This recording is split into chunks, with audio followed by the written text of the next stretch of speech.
Okay, good day audience and Assalamu alaikum. Today we will be doing inshallah question number 3 of March June 2022 latest past paper. For your information, we have almost done all the questions now of March June 2022. Question number 1, question number 2, 4 I have already taught, I have already recorded it, and now only one question was left, and that is question number 3 for March June 2022. Let's do it. And it's a very good question, very scoring question. Many things they have given you from whatever we discuss in the class, right? Okay, the first issue is related to IAS 36. The very first issue is related to IAS 36. Okay, the second issue is related to IAS 12 and offsetting. And the third issue is related to IFRS 15, major related to IFRS 16 and IFRS 15. Okay, so things are controllable if you work out. Yes, we have our SBR WhatsApp group. You can contact me after the class. I'll give you the link. Okay, in the last webinar, we have sent the link of our group. Now let's start. Bohai company trades as a leisure travel and provides travelers with unique vacations. Okay, the financial year end of company is 31st December X8. So we basically provide cruise service or vacation service like this. We are in the tourism industry. Right? Now, the following exhibits available on the left hand side of the screen provide the information. Okay, now the first thing is impairment. Now, if I say this thing, it's totally correct. This scenario is related to the real life COVID thing.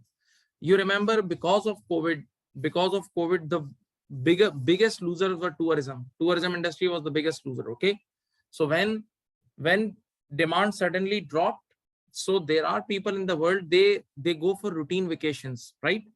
So because of COVID, they had to skip almost 1 year. So in the very next year, we saw abnormal demand of these things. That's why right now, if I'm talking about this current 2022, right now, the most expensive thing in the world is air tickets. They are abnormally high. Even I have one picture as well of inflation.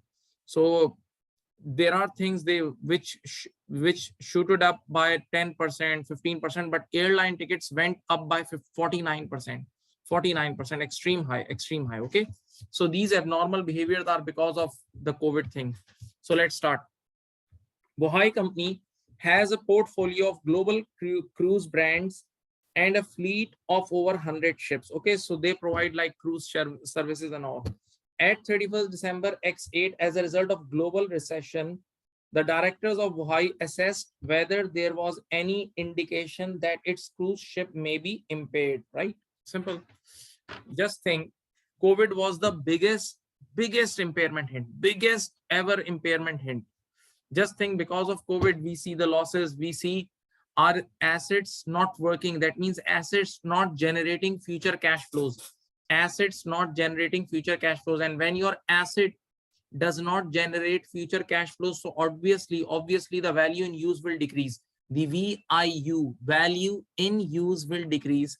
So your recoverable amount will go down, and yes, this is the hint of impairment. So now, the directors of Bohai company assessed whether there was any indication that its cruise ship may be impaired. The directors concluded that the ship should be measured at their carrying amount without conducting any impairment tests. See, this is the wish of normally all directors or all accountants. Why? Because impairment is an expense. Impairment is an expense, and impairment hurts. Impairment hits your P&L and your performance. So automatically, because of impairment, your profits goes down, your EPS goes down. So normally directors wants to avoid impairment. So that's what they are doing. But we have to fight with this director. We have to pick points from this question, and we have to prove that no, you have to do impairment testing. Okay, so now we have to pick the points. Now, the directors This is December 2022. This past paper is, sorry, this past paper is March, June 2022, question number 3. This past paper is, I have written here, see, March, this is March, June 2022, question number 3. Okay. It is available on your ACCA software as well. Now, the directors had highlighted several factors which were pertinent to the conclusion. They said, because of these points, we are not doing impairment testing. The directors are saying that because of these points, we are not doing impairment testing. Okay. Now, the first point, the price to book ratio. The price to book ratio calculated by dividing the market price per share by the carrying amount of the net assets per share was 0.3. See, your price to book ratio is 0.3. Wait. The formula is market price divided by carrying value of net assets. Market price per share divided by carrying value of net assets per share. And the answer is 0.3. Answer is 0.3 of this ratio. 0.3 means it's like 3 upon 10. 0.3 means, in other words, 0.3 means 3 upon 10. That means the carrying value of your net asset is $10, but the market price is just 3. The carrying value of your net asset is $10, and that means you are carrying net assets in your SOFP at $10, but the same net assets people are buying just for $3. So yes, this is impairment hint. This price to book value which is less than 1, this price to book value ratio which is less than 1, it's totally an impairment hint, because in our books we are reporting assets for $10. Just think, in our books we are reporting assets for $10, but those assets people are ready to buy just for $3. So yes, there is a defect. That means there is some bad news. So it's totally impairment hint.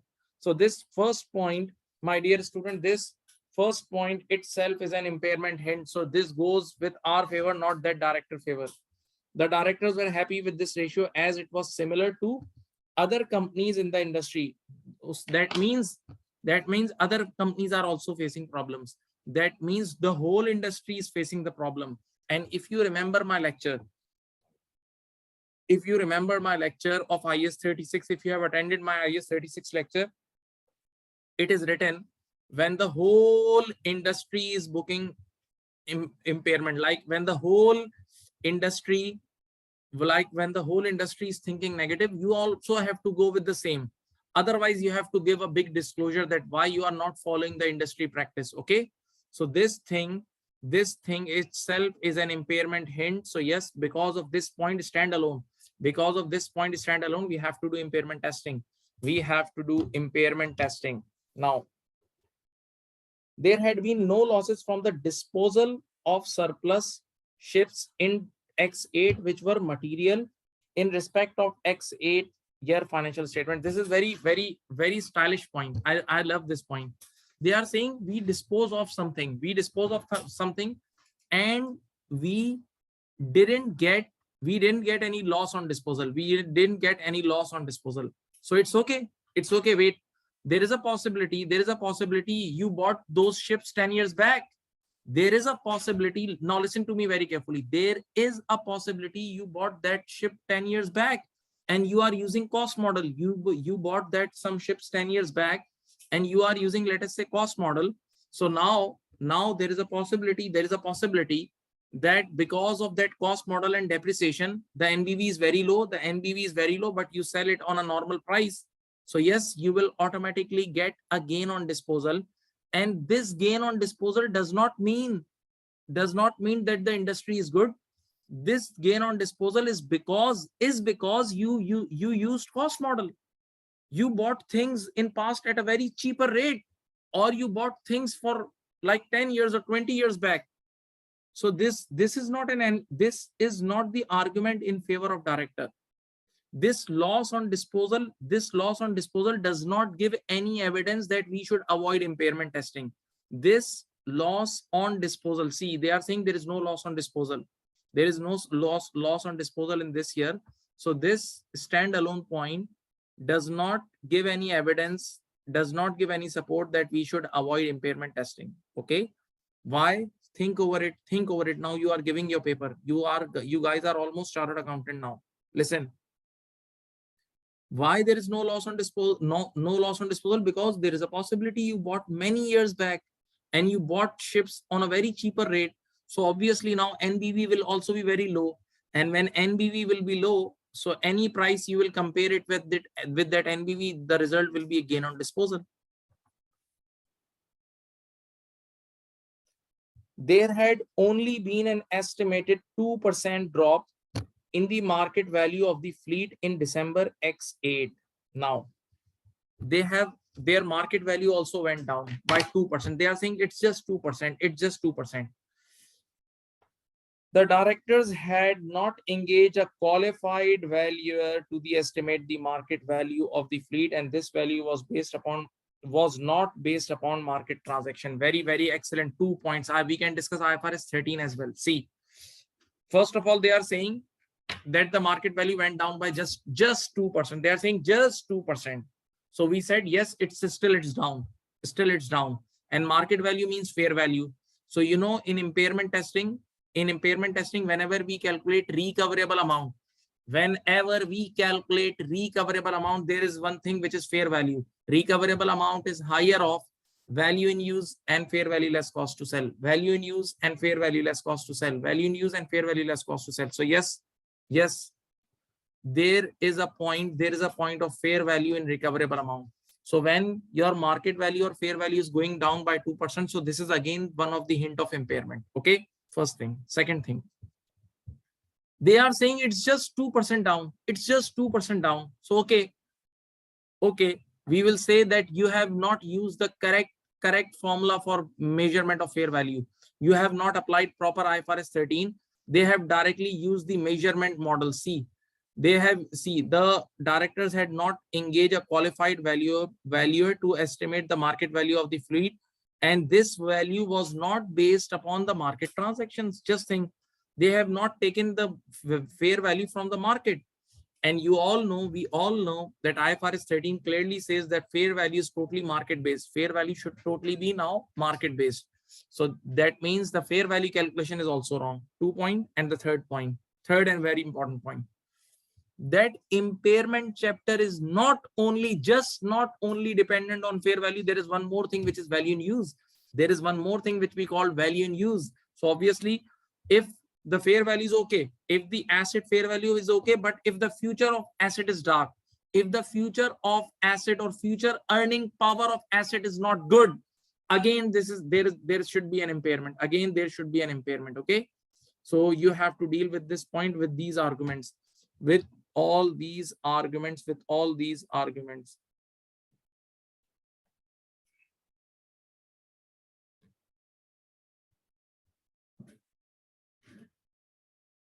The cost of fuel for the ships had fallen, and there was an increase in demand for cruising after a significant reduction due to a recession.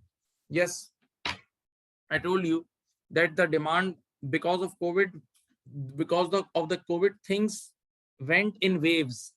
First extreme low demand and then extreme abnormal demands, right? So because of COVID, you remember the cost of fuel went down. Because of recession, the fuel prices go down. Okay, so that's what they are saying.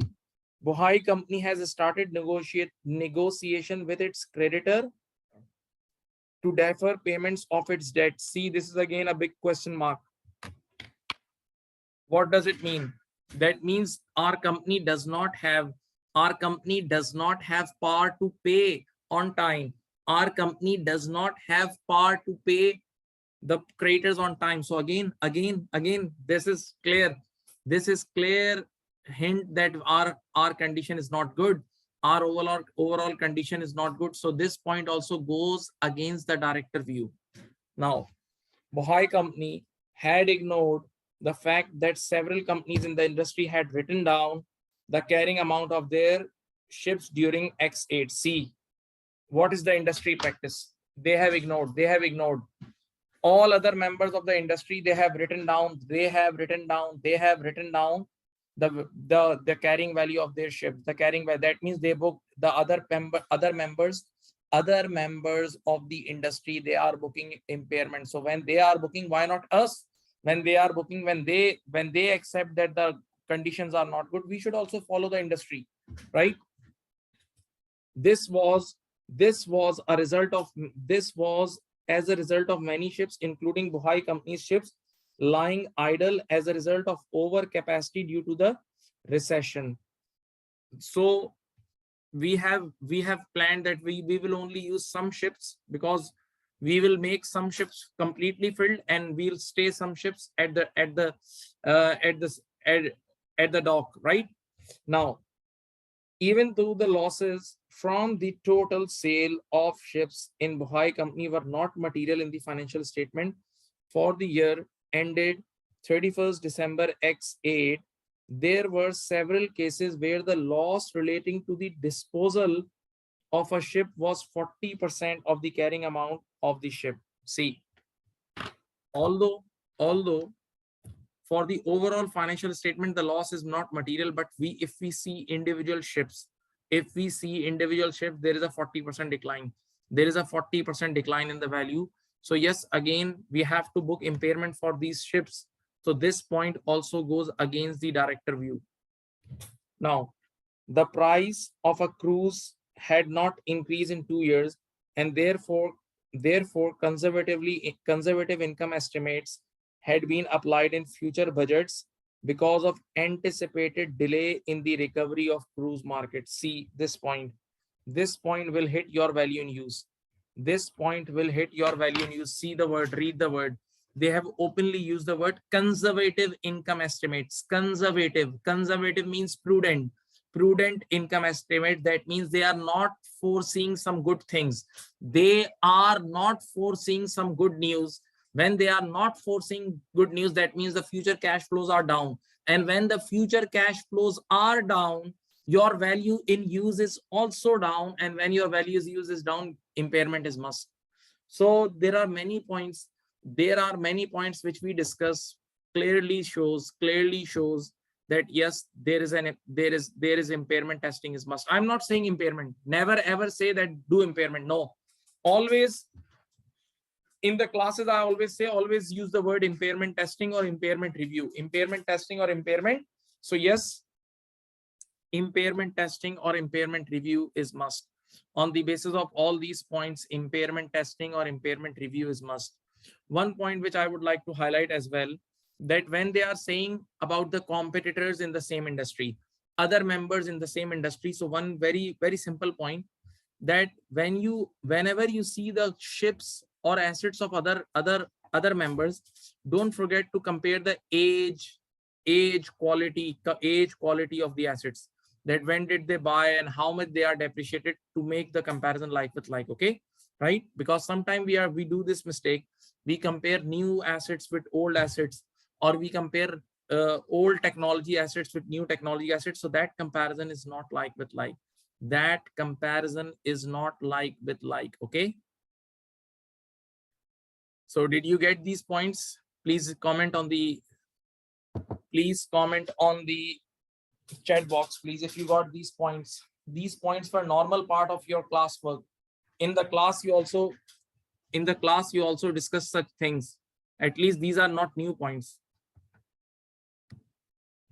Now just simply go see the requirement, and then I'll show you my solution with the headings. That's not difficult now for you. And don't be dependent on spoon feedings now. See, this is the requirement. Discuss whether the directors of Buhai Company were correct in not conducting. They see that what was their point of view. Their point of view was that they didn't want to conduct impairment test. And impairment testing at 31st December X8, it's 9 marks. Big question, 9 marks. Okay, so please check it out. It's in front of you. In the first point, see there, it's written IS 36 says never ever book impairment directly. Always you need to do impairment testing first. And when you do impairment testing, tell me, when you do impairment testing, when you get the hint, whenever you get the hint of impairment, whenever you get the indication of impairment, you do impairment testing. So now we have to prove in this question, that there is a clear hint of impairment. There is a clear hint of impairment. Okay. In the next line, they are simply telling you how to calculate, how to do impairment testing, like we do recoverable amount, like we calculate recoverable amount. Okay. Then we have application, and then we have a lot of arguments. The application number 1 is related to price to book ratio, which I have already explained. Price to book ratio is less than 1, it's 0.3. Price to book ratio is less than 1, it's 0.3. So again, this is clear hint of impairment. This is hint of impairment. Okay. Then application number 2, several companies in the industry, the other members of the industry have written down their carrying value. So when they have written down their carrying value, so it means that we are not following the industry. But yes, again, when you compare it with other parties, you must see the age and type of assets and technology of assets. Then Bohai company, see the application number 4. Bohai company mentioned that there had only been 2%. Remember the 2% drop. Remember the 2% drop. 2% drop. So see the arguments. First of all, the market value. Only the change in market value is not the indicator. Only the change in market value is not the indicator. There is one more indicator, which is value in use. And also they have not done correct fair value calculation. Okay. So please just walk through this. You will understand. I have already explained you all these points. Walk through it. And in the end, we have to conclude that yes, impairment testing is must. Impairment testing you can't avoid in such a situation, because lot of points against the directors.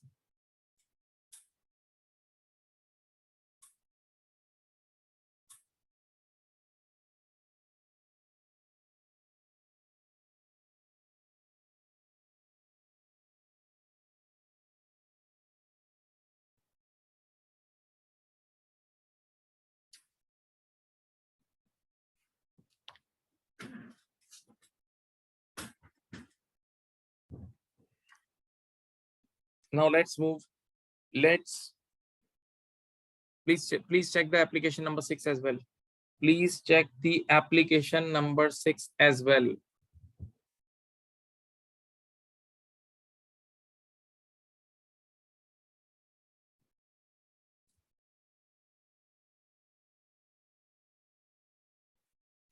Yes, in application number 5, my dear student, they are saying that because of recession, the price of ship did not increase for 2 years.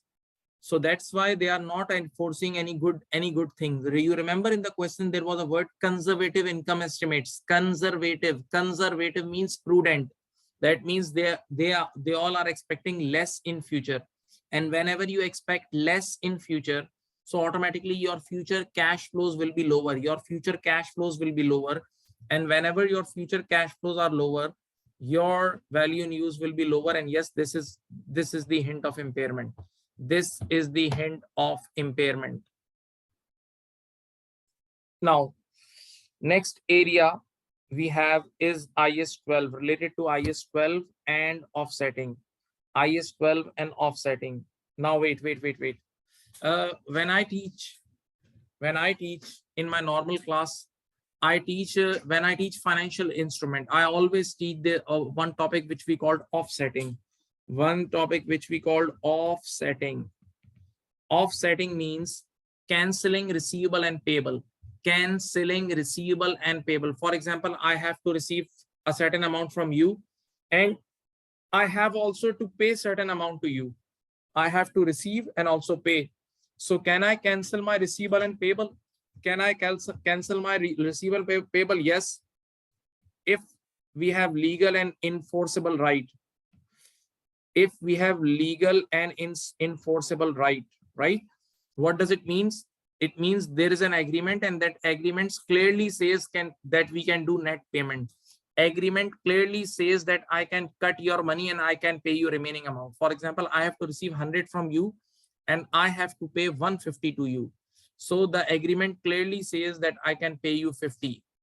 The second point is the parties must be same.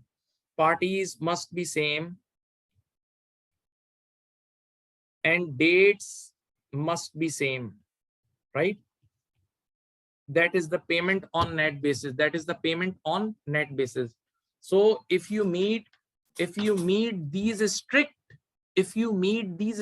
conditions, then only you can offset. Then only. Very good, very good. Some students are doing very good comments. They are even giving me logics. Very good, excellent.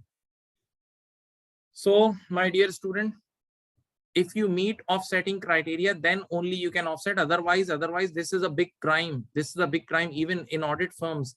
If you see audit firms, so partners sometime involved in these type of transaction. They strictly don't allow to offset because of wrong offsetting. Because of wrong offsetting, you can hide the risk. You may hide the risk of the organization.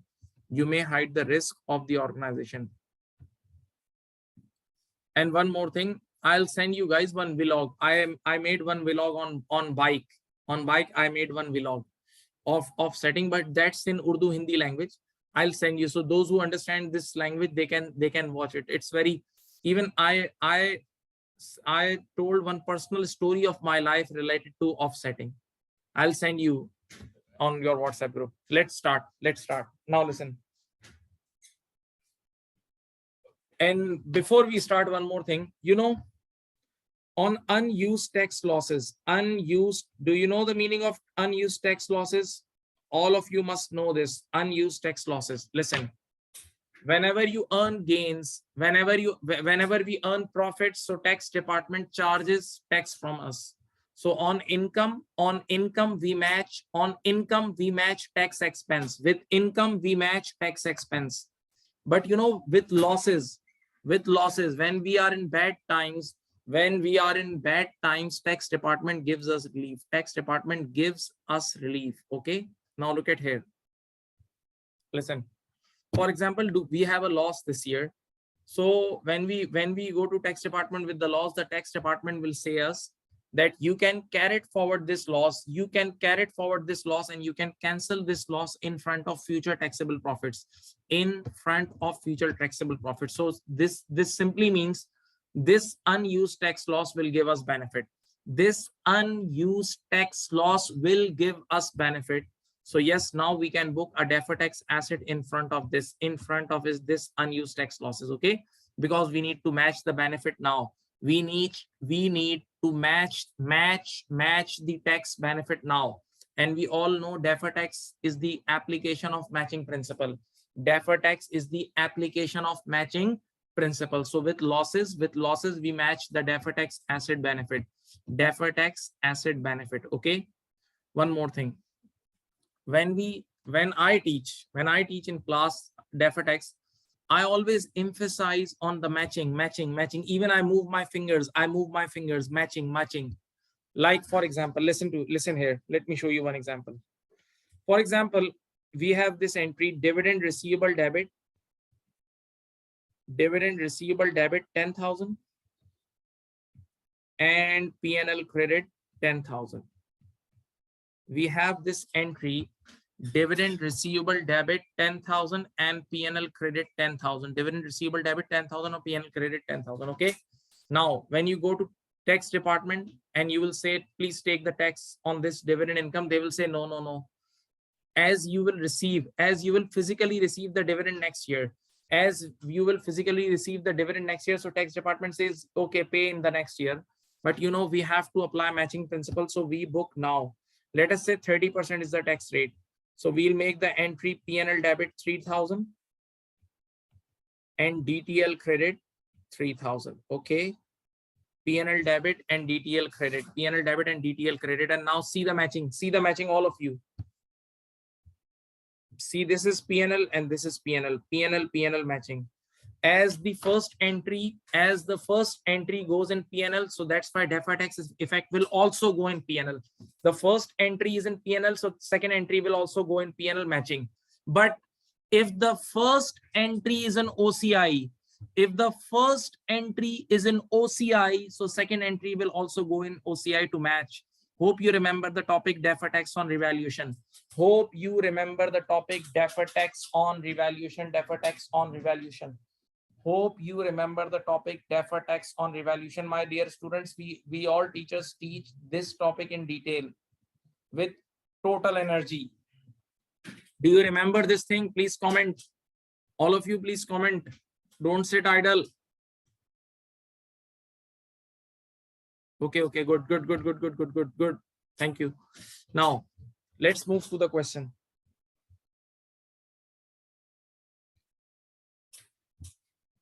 Deferred tax asset describes the accounting treatment of deferred tax assets on 1st January X8 and 31st December X8. Now, don't sleep.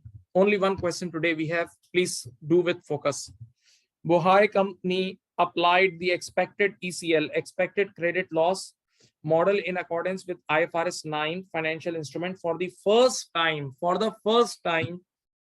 at 1st January X8. Now go slow. Students, you remember that whenever we apply a new IS, so there are some IS they say to apply it retrospectively. There are some new accounting standard and they order us to apply things retrospectively, right? Whenever a new IS came. As a result, the ECL model had a negative impact on opening retained earning as Bohai company correctly applied the impairment model retrospectively. Okay, so as we applied this new standard correctly but retrospectively, so we went in the past and in the past we booked impairment. In the past we booked impairment. So when in the past we booked impairment, so definitely our past profits went down, and when your past profits went down, your opening retained earning will automatically go down. So that's what they are saying. There is a negative impact, there is a bad impact on opening retained earning. Okay, right? So just think, let us say this negative impact, this impairment created losses. This impairment obviously will create profits down or losses. So let us say tax department also agreed with us. Okay, we'll allow you. Tax department said, okay, we'll allow you tax benefit against this. We will allow you tax benefit against these losses. So automatically we have to book deferred tax asset. On these losses. Now read. Therefore, a deferred tax asset DTA was, please look at the screen, was recognized of $25 million because of increased tax losses. The recoverability of DTA was based on future budgets. Okay, so there is no problem. DTA means deferred tax asset. My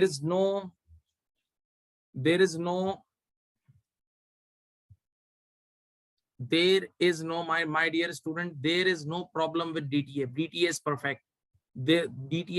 This topic is not about the future issues and all. DTA is perfect. Okay.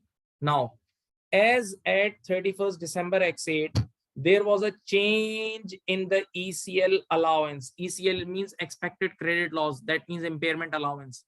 And as a result of Bohai company increased the amount of DTA assessed as recoverable from 25 million to 30 million and recognize an increase in DTA of 5 million in the profit and loss. Now go slow. Just read this paragraph again. I'm not saying anything. You read this paragraph again, please.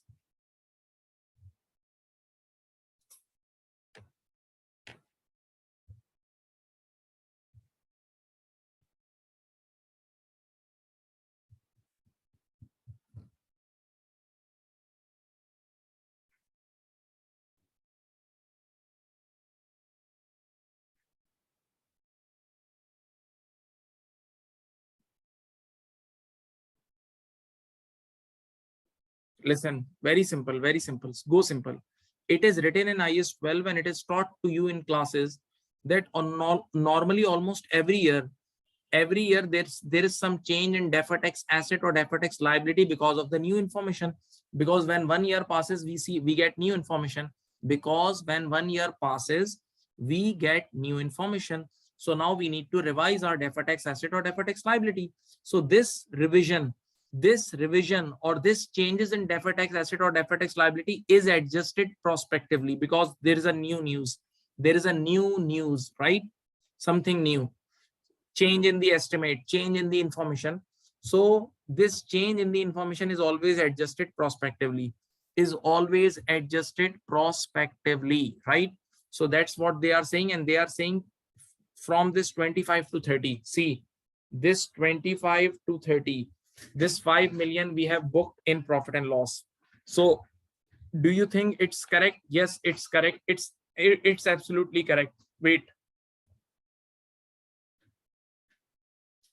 As the first of all, initially we booked how much?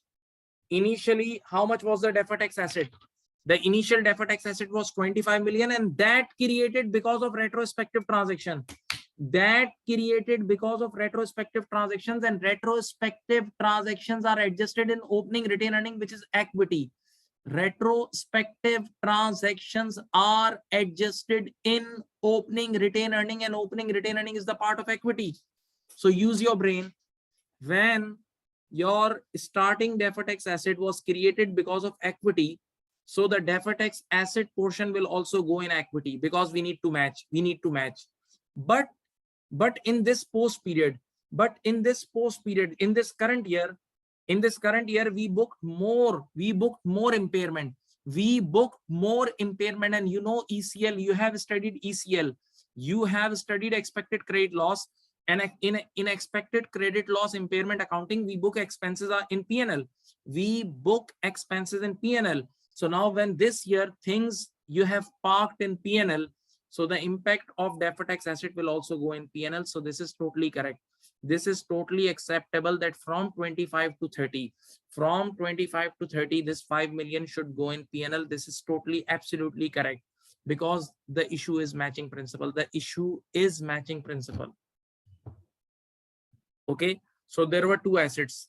The first is 25, which is created because of retrospective transaction. The 25 million was created because of retrospective transaction, and yes, the retrospective transaction affects your opening retained earning, which is equity.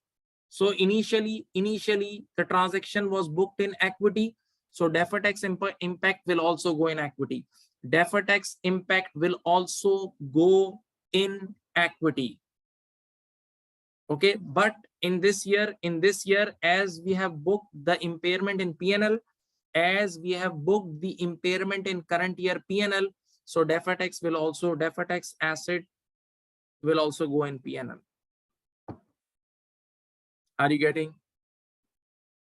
Let me show you the entry. This is the entry. See, the entry of deferred tax asset is like this: DTA debit and P&L credit. This is the entry. Okay, DTA debit and P&L credit. DTA debit and P&L credit. Okay, DTA debit and P&L credit. Right. So this was the first part. This was the first part of this issue. Now the second issue is offsetting. See, Bohai company has a subsidiary Yuan company, which has a deferred tax liability of 10 million. Now wait, we are parent company and there is a subsidiary has deferred tax liability. Bohai company has a legally enforceable right to offset its own tax assets and liabilities. See, this is very important. This is very, very important. Let me highlight. We are Bohai is parent. Bohai company is parent companies. Read the line. Bohai company has a legally enforceable right to offset its own Own means only parent companies. If parent company has deferred tax liability and deferred tax asset, yes, parent company can cancel. Parent company can cancel, but parent company cannot cancel the deferred tax liability of subsidiary with its own assets, with its own deferred tax asset. That's not allowed. See, there is no legal and enforceable right with subsidiary, but not that of its subsidiary. The directors of Bohai company have decided, as Yuan company is located within the same taxation jurisdiction as Bohai company, they can offset the deferred tax asset of 30 million against Yuan's deferred tax liability of 10 million. Absolutely wrong. Absolutely not. Absolutely not. You guys tell me before starting this question. I told you what? I told you offsetting. For offsetting, the first condition is legal and enforceable rights you have. The first condition of offsetting is legal and enforceable rights. So my dear student, they are openly saying that parent company has no legal and enforceable right to cancel the deferred tax liability of S company and deferred tax asset of P company. They can't do it. That is not allowed by tax department. That is not allowed by tax department to set off on group basis, to offset on group basis. Okay. Although there is only one tax authority.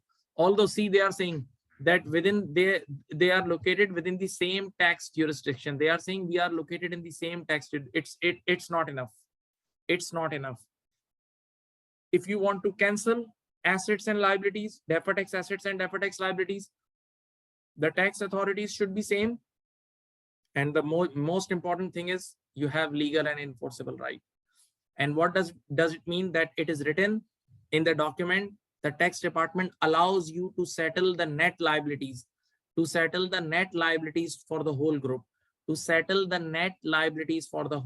Okay. Let me tell you one extra thing. In UK tax, our P6 teacher, Sir Wes Mirchawala, few months back, we were discussing some issues.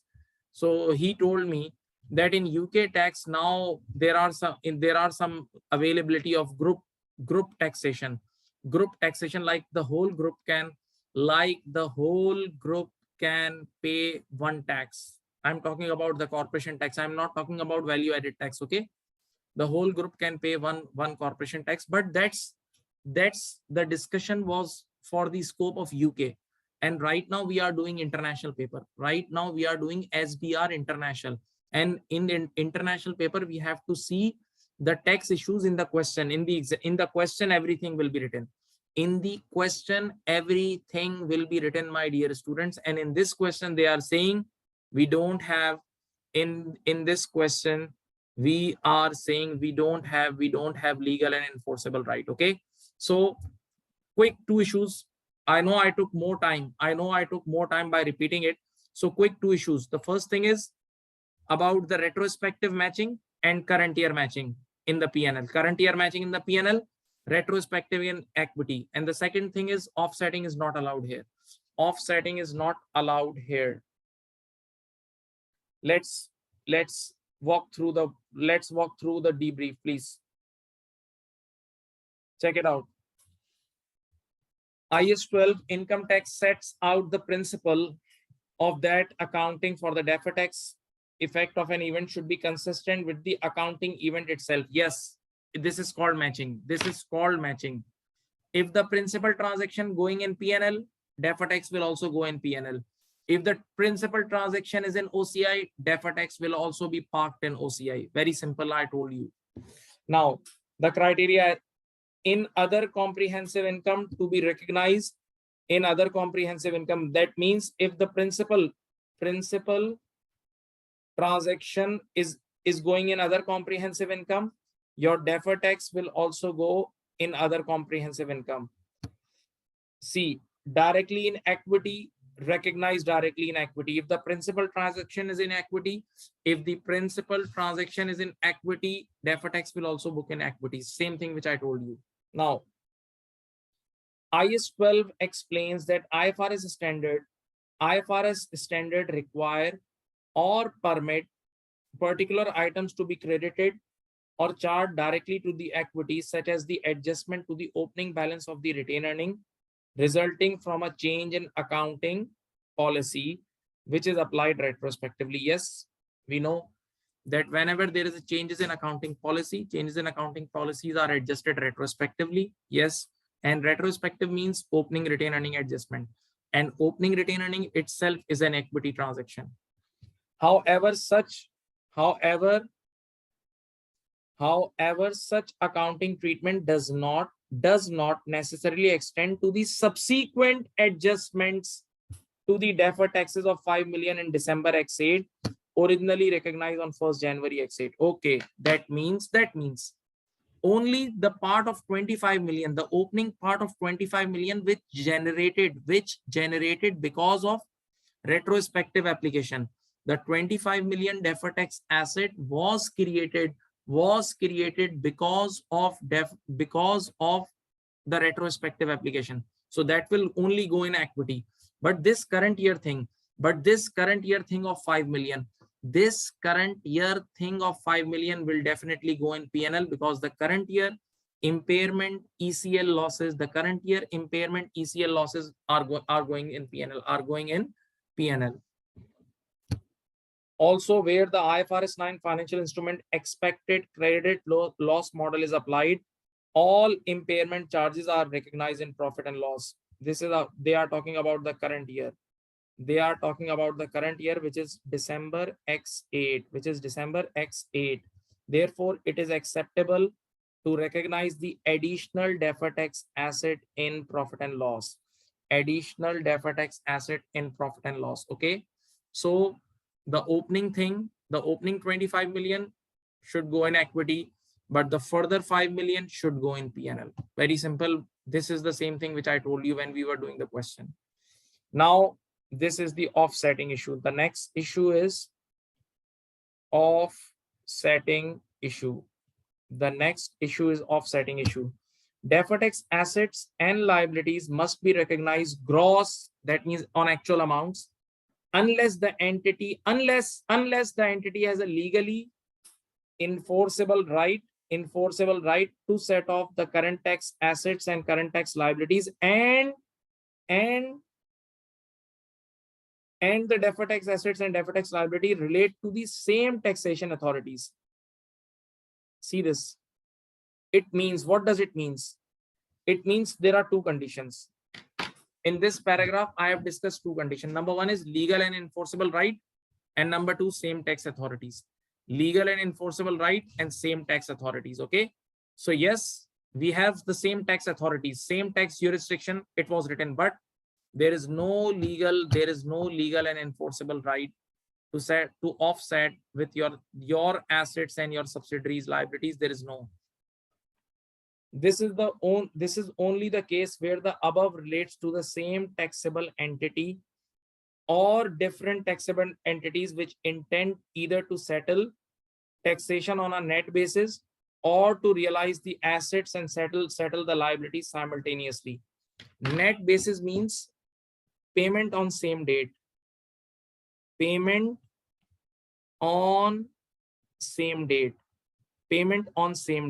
Okay. So it means net basis means payment on same date with the same party, plus you have the legal and enforceable right, and the legal and enforceable right is missing here. Legal and enforceable right is missing here. This is the problem. So now what will be the conclusion? Read it. As the deferred tax asset and liability of Bohai Company and Yuan Company do not relate to same taxable entity, the directors of Bohai Company must consider whether these entities either intend to settle current tax liabilities and assets on a net basis or to realize the liabilities simultaneously. They should first make the plan of this. This will generally not be the case unless Bohai Company and Yuan Company are part of a tax group, which I told you of P6 things, that if if in their country, there is a group parent and subsidiary, if tax authorities allow to make a group, and if tax authority allows you to settle on net basis, if tax authorities allow you to make a group and tax authorities allow to settle taxes on net basis, then only you can do. Where the local tax jurisdiction allow a group of companies to file tax return on a consolidated basis. See, this is all the context. Therefore, Bohai company should not set off the Yuan company deferred tax liability in the consolidated financial statement. So the biggest problem with this offsetting issue, tell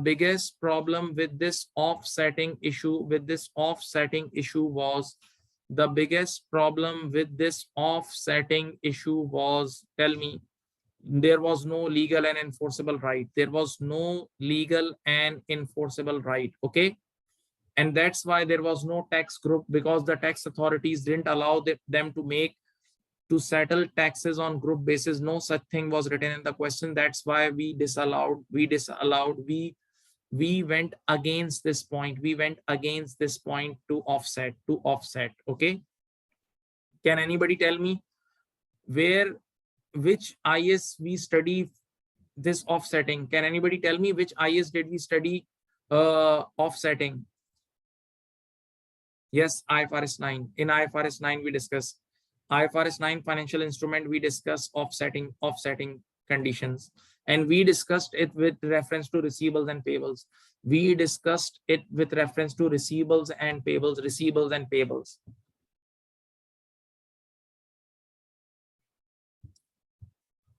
Now, the last area is about IFRS 5. Now wait, do you know about principal and agent?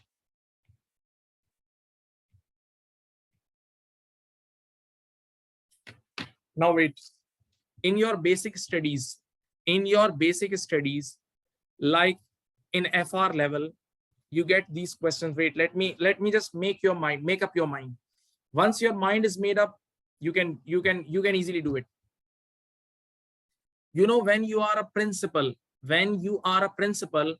whatever you supply to the customer, that thing is under your control directly. And you directly supply to the customer. And in that case, you decide your own price, you decide your profit margins. All these things are in your decision. The price, the margins, the control of the goods are in your possession, and then you directly deliver it. Before delivery, the goods are in your control. So this is the case when you are principal. And you know, principal directly book the gross sales. In the income statement, and direct cost of sales, directly. Complete amount is the sales of principal. But when you are agent, listen, agent has very limited rights. One of the conditions are, before the delivery of goods and services, normally those goods and services are not in the control of agent. Agent just connect 2%. Two parties. So those parties directly provide services. to other party, and agent can just get the commission in between. That means if you are an agent, you cannot book the complete sales of principal. If you are an agent, you cannot book complete gross sales of principal and cost of sales. You can't do this. You can only book the commission.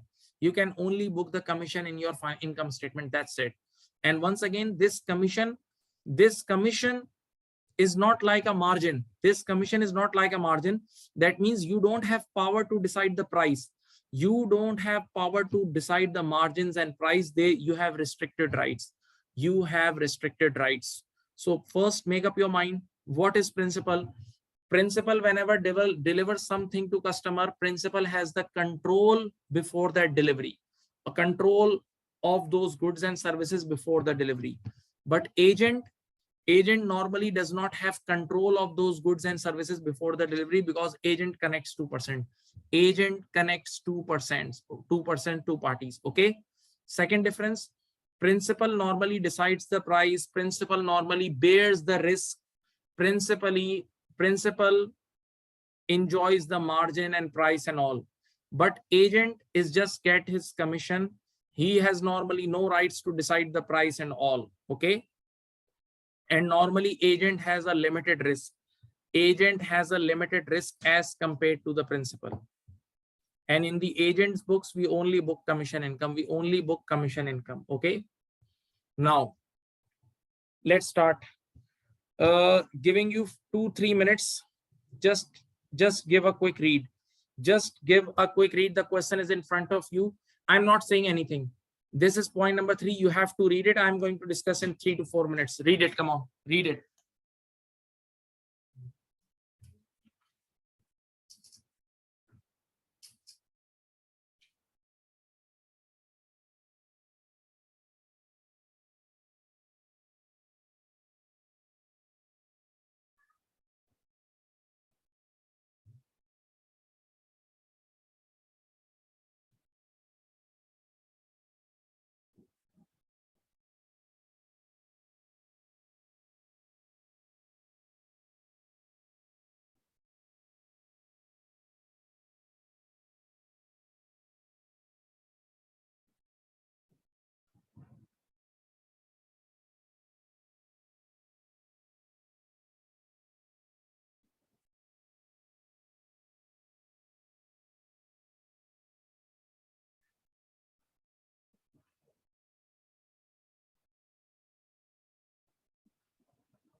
Okay.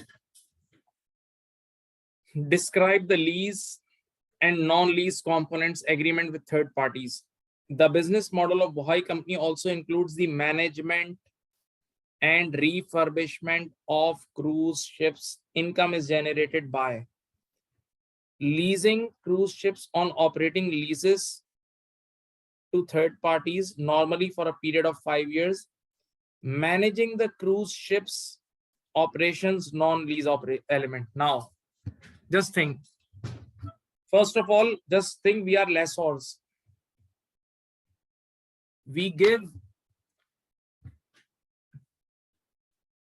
our ships on operating lease to third parties. We give our ships on operating lease to third parties, right?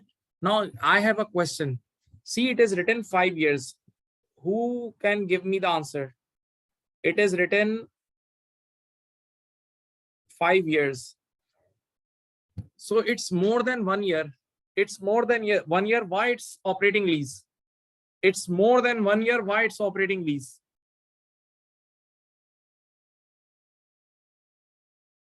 Can anybody answer? It's more than 1 year. Why it's operating lease?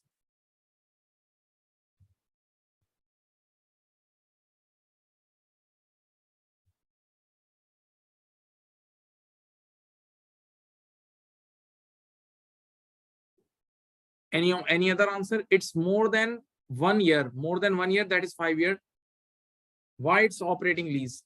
Yes, it's lessor accounting. Listen, this is not lessee accounting. No low value. My dear student, in lessee accounting, if a lease is more than 1 year, then it's going to be finance lease. And we book ROU and lease obligation in lessee. But in lessor accounting, we are lessor. In lessor accounting, still the old old conditions are used, still the old criterias are used. And now the life of the ship must be 20, 30, 50 years, and we have just given for 5 years. We have just given for 5 years. So it's a very nominal. It's very nominal as compared to the total life. Yes, IS 17, one student has said, still IS 17 lessor accounting used in IFRS 16. So no issue if it is 5 years, still operating lease possible. Because why? Because the life could be 20, 30 years. Original total life should be 20, 30 years. So it's okay. So first of all, my dear student, we are earning rental income. We are earning rental income because we are lessor. We are giving our ships on rent. We are earning rental income. The second thing, managing the cruise ship operations, they are saying non-lease element. Now we are also giving other services like maintenance of the ships, like food in the ship, like cleaning services and other services. So this is non-lease element. This is not lease, non-lease element. And on non-lease element, now just think we are giving a service. We are giving a service. So just think we are doing servicing business. We are giving services, and or you can say we are earning from service business. So when you earn from service business, it's IFRS 15. You book IFRS 15 on the revenue transaction. Okay. So for leases, we'll apply IFRS 16, and for non-lease element, it's IFRS 15. Now it's very simple, not difficult. Gross revenue therefore comprises rental income. Yes, rental income that the tenant or the other party lessee. The other party lessee will directly give you the rental income. Okay, so that's actual gross amount will come to you. And recharges of operating fees. Bohai company bears all costs which occur when the lessee operates the cruise ships and recharges them to the lessee. Okay, so that means these operating fees, one is rental income, and secondly, we are operating the ship for them. So these maintenance fees, they give us directly. Now use your brain. Use your brain. In this case, no third parties involved. We are directly providing services. Just students listen. We are directly providing maintenance services to those guys. So yes, we are the principal, and we are directly collecting the money. We are directly collecting the fees from them. So yes, in this case we are principal, and this is our right to book gross revenue in our income statement. This time it's right. Now read the second paragraph. For some operational items such as fuel and food supplies, the lessee can enter into a direct purchase. The other party. We are lessors. They are talking about lessee. Read it again. For some operational items such as fuel and food supplies, the lessee can enter into a direct purchase agreement with third parties. Use your brain. At each port, but the third parties bill Bohai company directly, as Bohai company arranges the port facility. Only the port facility is arranged by Bohai company. In this specific case, Bohai company then recharges the cost to the lessee based on the lessee's consumption of goods, plus a management fee. Now look at here. This second transaction is different. What is the second transaction? We are Bohai company. Just few minutes, please. We are Bohai company. We are lessor. We have told them that you can park your ship on these 3 ports. You lessee can park ship on 3 ports.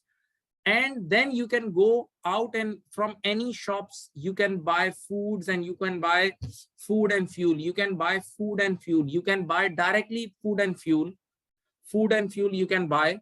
But we will gonna pay them. We gonna pay them. We gonna pay them and we'll charge a certain management fee for this.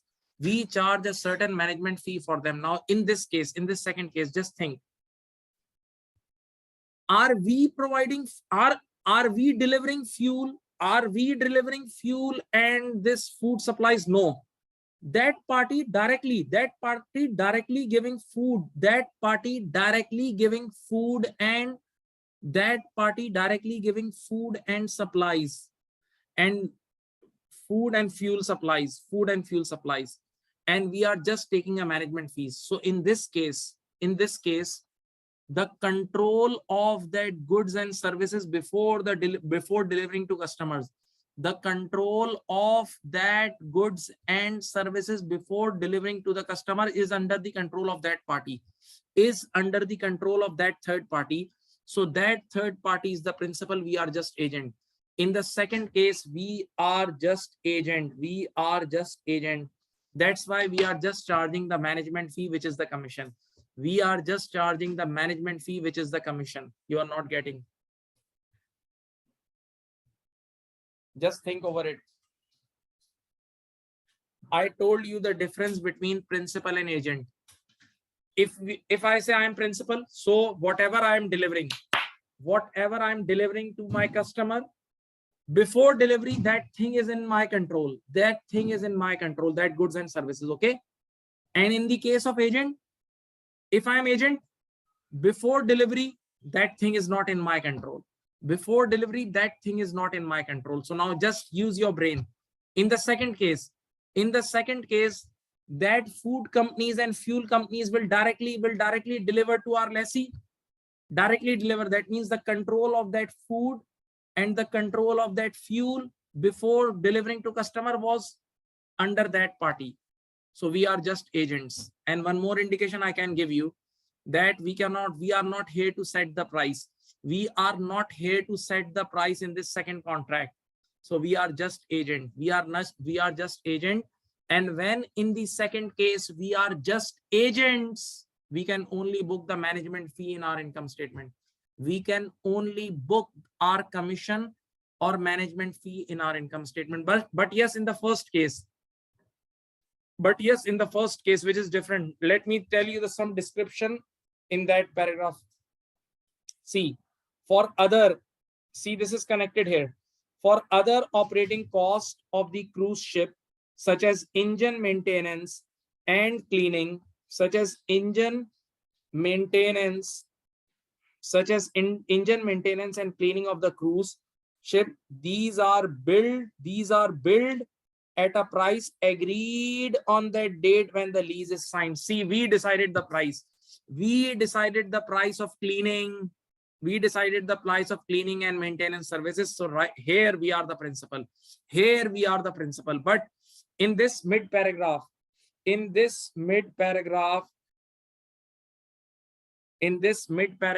are just agents. So just you have to discuss this issue. Now read the final line. Bohai company concluded that it acts as a principal in all of its dealing with the lessee and recorded all revenue gross.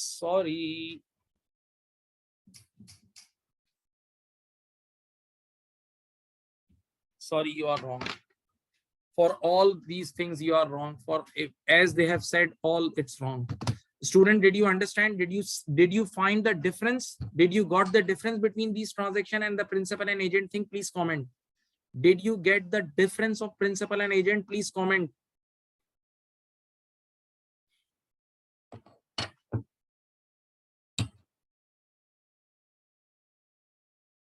All of you, please comment. All of you. Now let's move. The discussion is also simple, like what I've said to you right now. See this.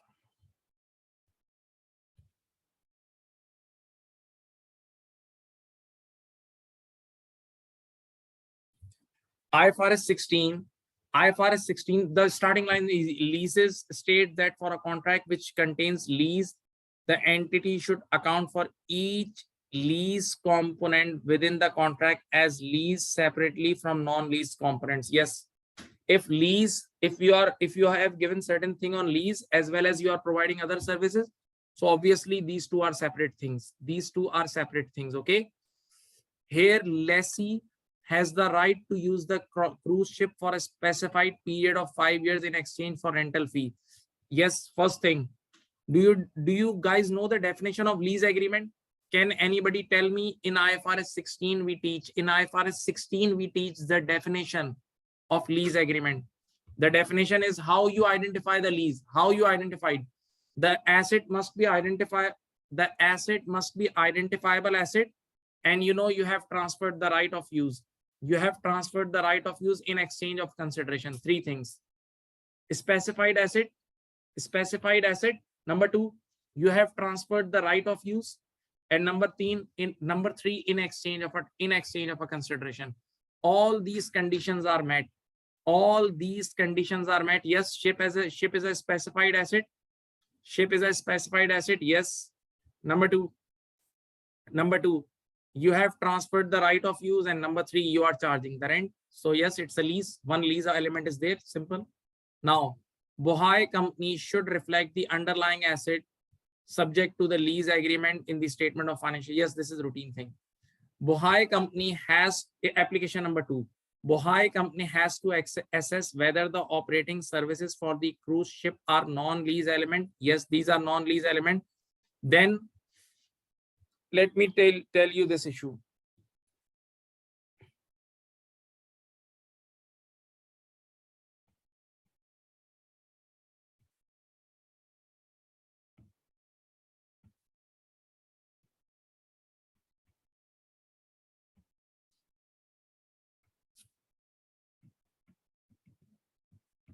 Can anybody tell me the stage 4 of IFRS 15? Can anybody tell me stage 4 of IFRS 15 on the comment box? Can anybody tell me stage 4 of IFRS 15 on the comment box? Yes, very good. Allocation of price. Yes, allocation of price. You have total price and you have different performance obligation. You have total price and you have different performance obligation. So you allocate the total price on different performance obligation using standalone prices. Remember, using standalone prices. So here we have the same discussion. See, for example, you have a tenant. Tenant is giving you rent. Tenant is giving you rent as well as management fees. The property in which your tenant is living.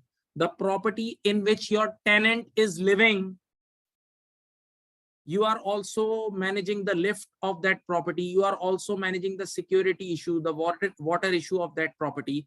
So now your tenant will give you two payments. One is rental and second is management fee.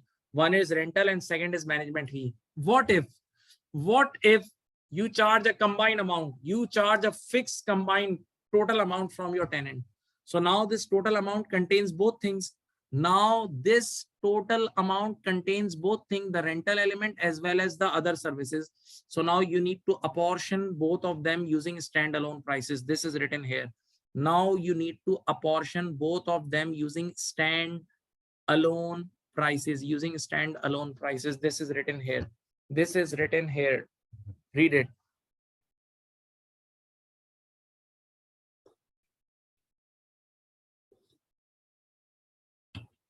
Now application 3.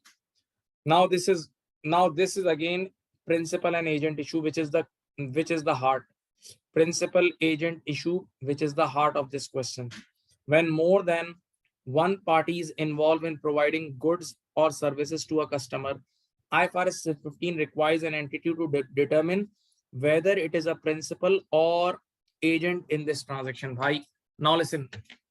When the goods or services are provided by us as well as some other parties to the final customer, so we need to check whether we are principal or agent. Simple. Hence the operating cost of the cruise ship, such as engine maintenance, cleaning of the cruise ships, are carried out by Bohai company and are billed at a price agreed on the signing of the lease. Agreed on the signing of the lease. Therefore, Bohai company is acting as a principal, and therefore the recording of operating costs at the gross amount is correct. Yes. For the cleaning services, maintenance services, we are directly providing. We are directly providing, and we have got the control of those goods and services before the delivery.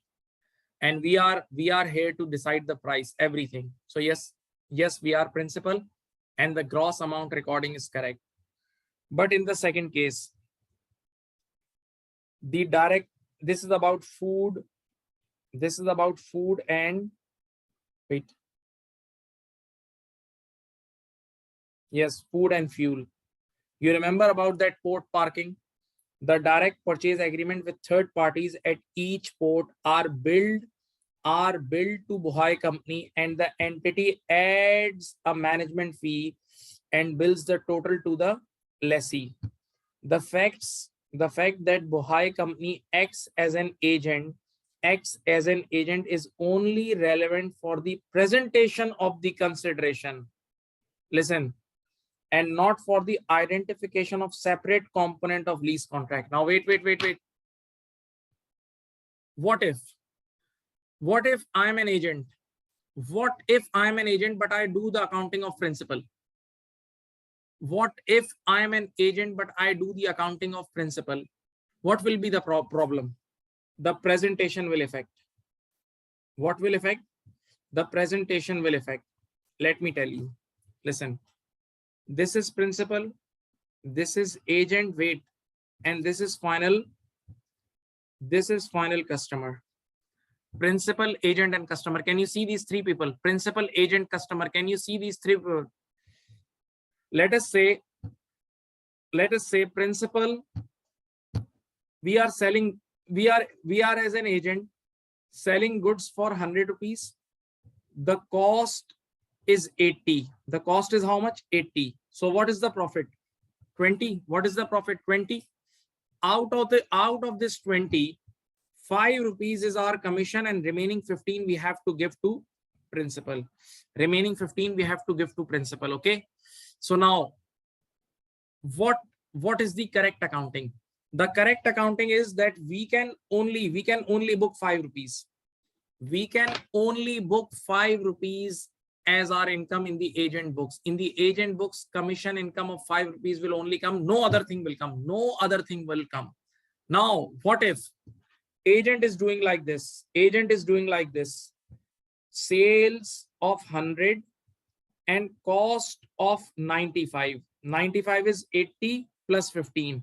So yes, ultimately the GP will be 5. The final impact in the income statement is again 5. The final impact in the income statement of agent is again 5, but this is wrong presentation. This presentation is totally wrong.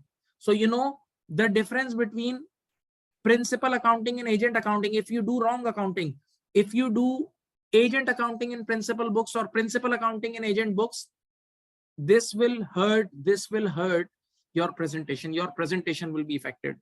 Your presentation will be affected. Just think.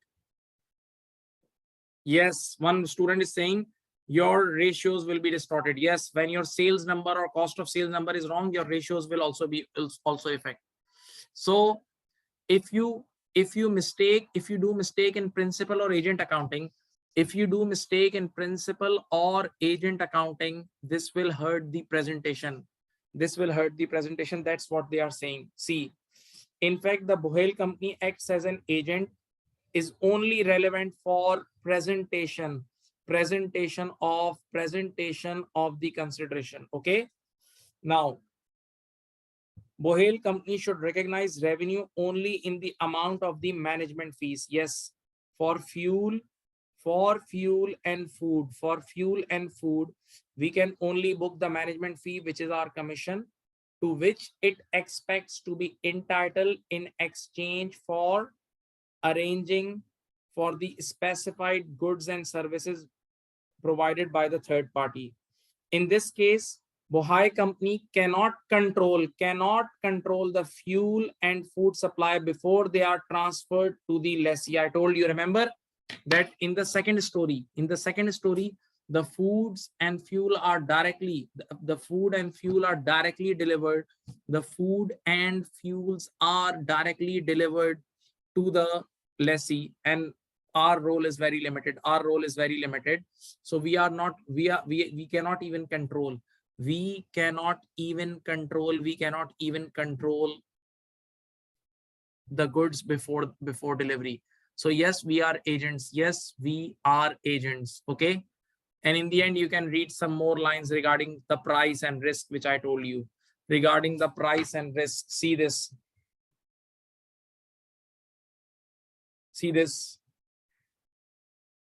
In the food and fuel, we cannot set the prices.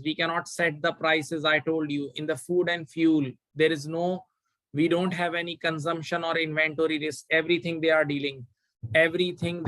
So yes, we are just agent. Okay.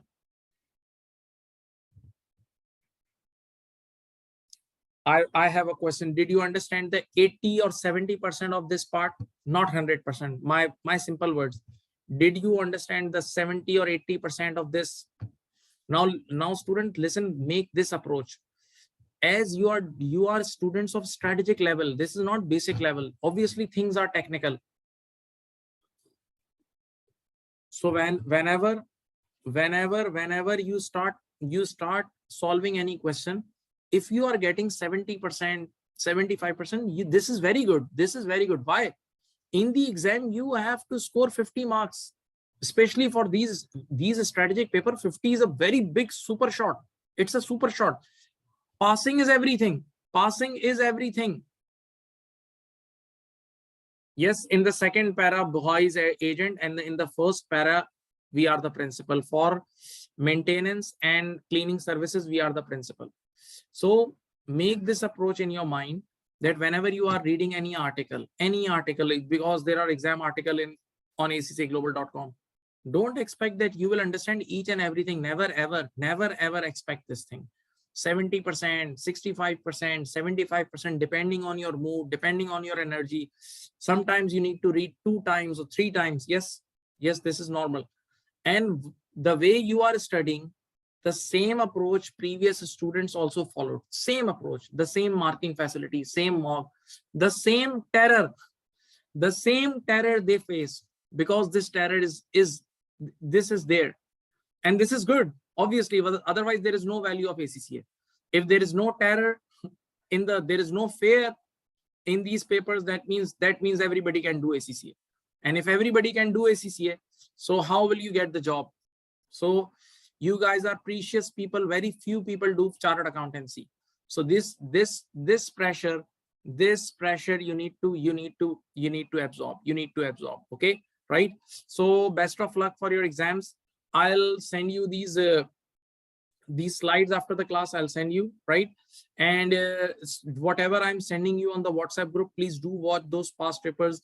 Please do solve the mock. I have already also sent the mock to my registered students, so they can also solve it and send it to me before the due date. There is a due date of mock solving, right? Okay, so goodbye and take care.